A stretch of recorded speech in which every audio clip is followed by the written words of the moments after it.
वक्तव्यों को विराम दे रहा हूँ। धन्यवाद। धन्यवाद। माननीय श्री विवेक तनखा। मीरा ओ अब मैं बोल लूं, उसके बाद बोल लीजिएगा।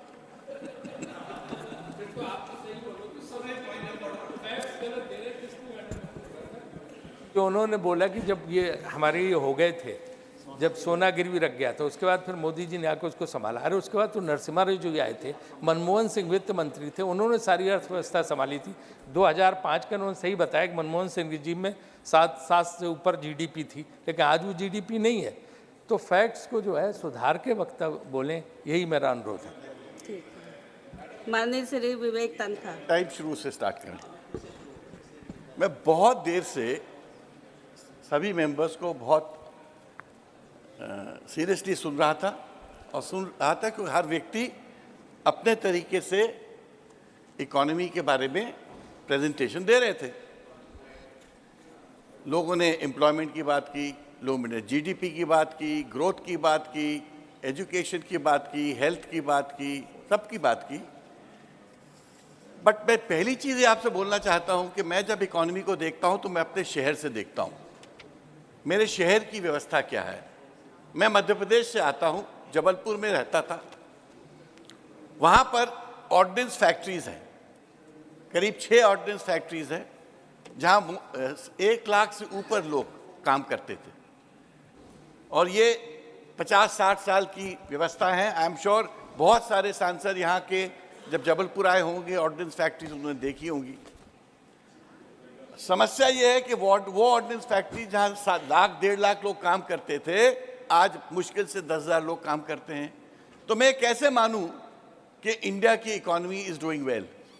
इकोनॉमी तब अच्छा करती है जब लोगों को नौकरी मिलती है, खर्चे, इन्फ्लेशन कम रहता है, चीज़ें सस्ती होती हैं, आराम से ज़रूरत की चीज़ें उपलब्ध हो जाती हैं। मैं फिगर्स की बात नहीं कर रहा हूँ, बड़े बड़े फिगर्स मेरे पास भी हैं। बट मैं जब देखता हूँ कि जब एंसिलरीज बंद पड़ी हैं, आप कहते हो इंडिया मैन्युफैक्चरिंग हब है। कौन सा मैन्युफैक्चरिंग हब है? एक डिजिटल हब है खाली, थोड़ा सा। जो डिजिटल मार्केट एक नया क्रिएट हुआ है, जो आईटी का एक मार्केट क्रिएट हुआ है, उसकी कुछ चीज़ें नोएडा आ गई हैं। इसके अलावा मैन्युफैक्चरिंग जो चाइना में हुआ करती थी या बाहर और देशों में होती थी, वो यहाँ थोड़ी शिफ्ट हुई है। जो हैवी इंजीनियरिंग वगैरह की जो मैन्युफैक्चरिंग है, वो आज भी नहीं आई है यहाँ पर। तो मैं ये बताना चाहता हूँ कि जब मैं मोदी जी को सुनता हूँ या मंत्रियों को सुनता हूँ और सब बात कर, कोई इनमें से एजुकेशन की बात कम करते हैं, एम्प्लॉयमेंट की बात नहीं करते, ग्रोथ की बात हार्डली करते हैं, मिडिल क्लास के बारे में हमको कुछ ज़्यादा नहीं बता पाते, एक इंक्लूसिवनेस जो होनी चाहिए देश में उसके बारे में चुप रहते हैं, स्किल डेवलपमेंट के बारे में नहीं बताते, और जो बताते हैं वो बहुत थोड़ा है। तो मेरा ये कहना है कि जब जॉब्स हैं वैनिश, जॉब जब चली गई हैं, तो हमको आजकल क्या शब्द मिलते हैं? घमंडिया, अमृतकाल। अब आप पूरे विपक्ष को घमंडिया बोलते रहो, बट उससे चीज़ें तो नहीं बदलने वाली हैं। मेरा कहना है इस देश में लास्ट 9 साल से खाली जुमला और एम्प्टी प्रॉमिसेस दिए गए हैं।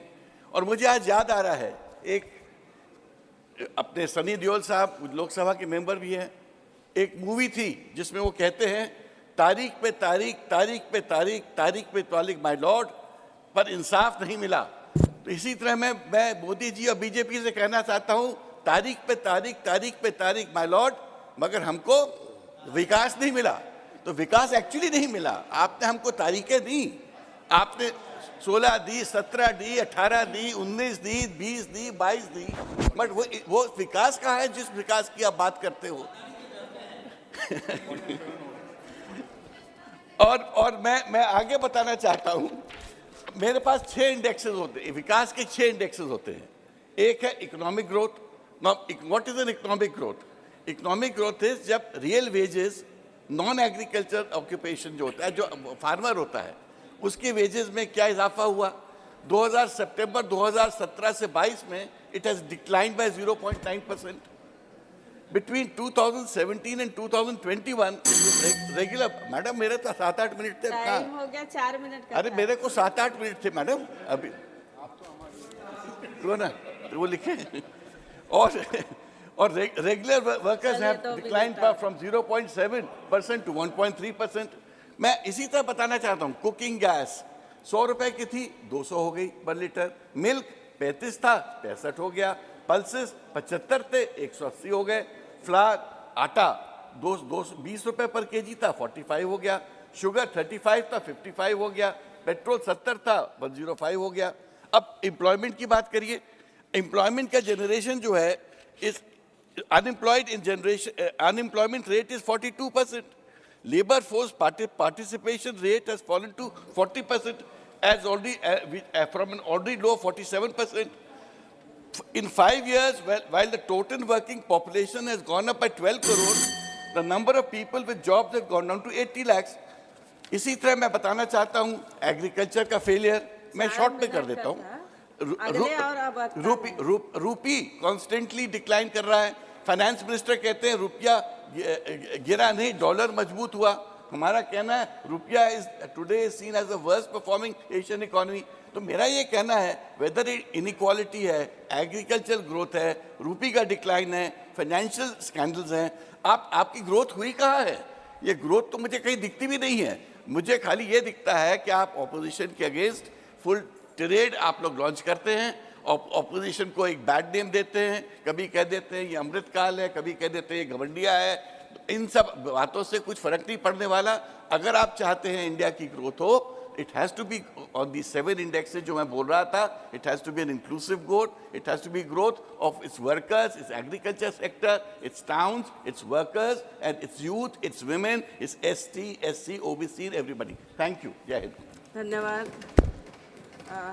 माननीय श्री अबीर रंजन विश्वास 9 मिनट। मैडम